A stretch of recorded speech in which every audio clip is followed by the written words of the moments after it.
Earlier this week, we began to look at the topic of when incentive is something that's lost, it's no longer present.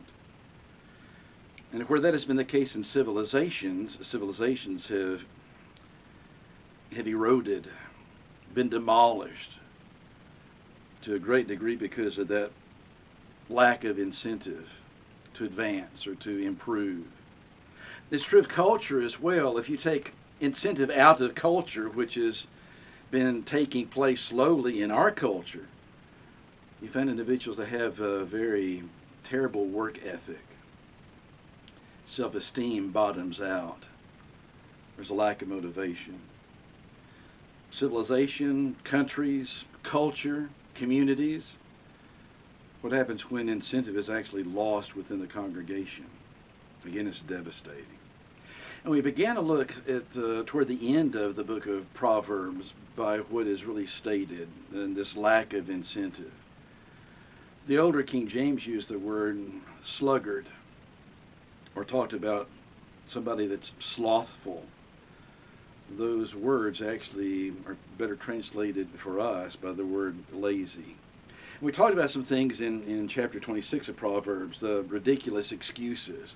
I can't go outside, there's a lion in the streets. Or a total lack of motivation. As the door turns on its hinges, so does the lazy man on his bed. The fact towards the end of this chapter that this individual is totally unaware of his own ignorance. In chapter 24, the lack of responsibility, any responsibility, and it starts this way. I went by the field of the lazy man and by the vineyard of the man devoid of understanding, and there it was, all overgrown with thorns. Its surface was covered with nettles. The wall around it was broken down. We started with those two passages and then moved to some things that were stated in chapter 21. Primarily in verse 25 and 26, the desire of the lazy man kills him, for his desire, for his hands refuse to work.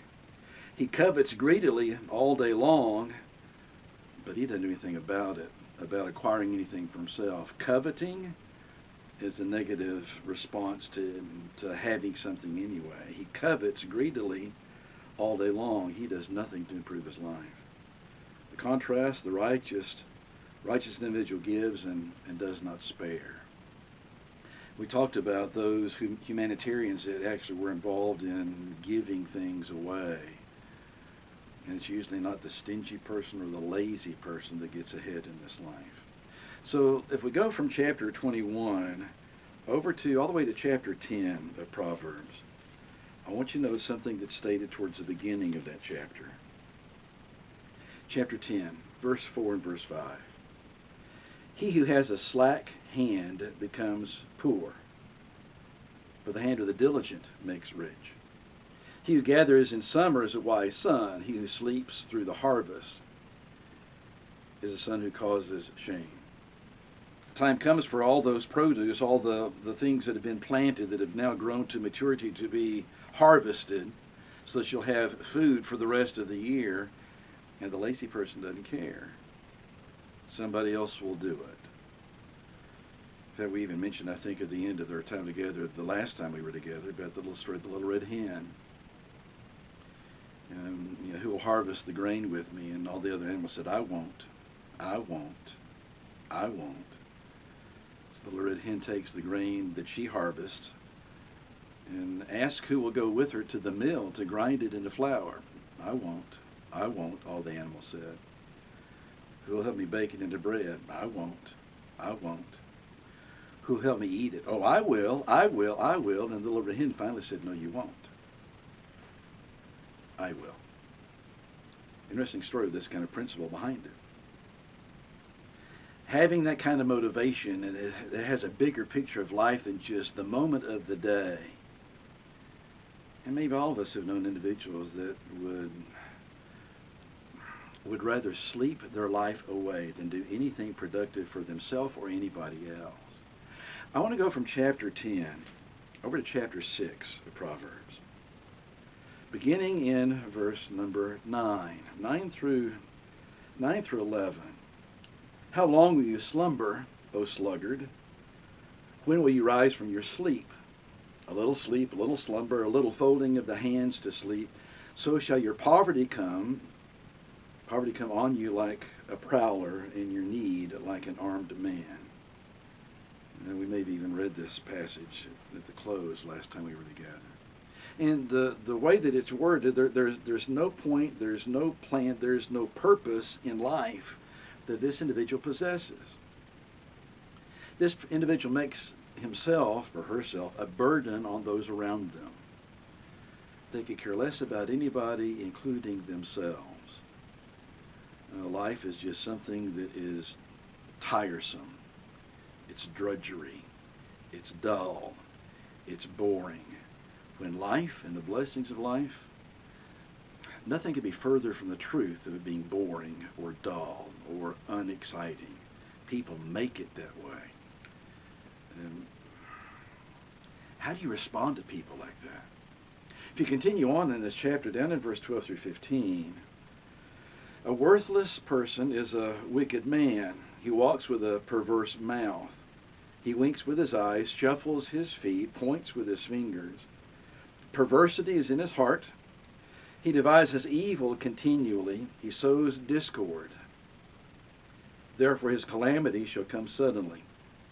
Suddenly he shall be broken without remedy. And it would almost seem like, well, this is something that's really kind of unrelated to the individual that has no incentive in his life until you start thinking about it again. Being mischievous, creating discord, being involved in things that are negative and tear other people down. He's not going to elevate himself, so he finds a great deal of sport in tearing others down to his level. There is no positive quality that is listed in these verses. In fact, ultimately, self-destruction is something that actually comes upon this individual. His calamity shall come suddenly. Suddenly he shall be broken without remedy. So no point, no purpose, no plan involved in those that are lazy, those that have no incentive. Go back to verse number 16 of this chapter, chapter 6, and follow it down to verse 19. These 6 things the Lord hates. Yes, 7 are an abomination to him: a proud look, a lying tongue, hands that shed innocent blood, a heart that devises wicked plans, feet that are swift to running to evil, a false witness who speaks lies, and one who sows discord among brethren. You know, how does that fit into somebody that's lazy? If somebody's very ambitious, if somebody has a great deal of integrity about their life, if somebody is honest in their dealings with those around them, these problems are not theirs. They really fall easily into the hands of somebody who has nothing to do because they've made their very existence lazy at best. We go back to earlier in this chapter. Go back to verse 6. Verse 6, 7, and 8. And there is an illustration that is utilized to talk about how life should be viewed rather than the way that the lazy or the sluggard actually views it. Go to the ant, you sluggard. Consider her ways and be wise, which having no captain, overseer, or ruler, provides her supplies in the summer and gathers her food in the harvest. It's like, I don't have to have somebody to tell me what needs to be done. I can see it with my own eyes. I don't have to have somebody to tell me how to be responsible. That's something that should be ingrained in each of us.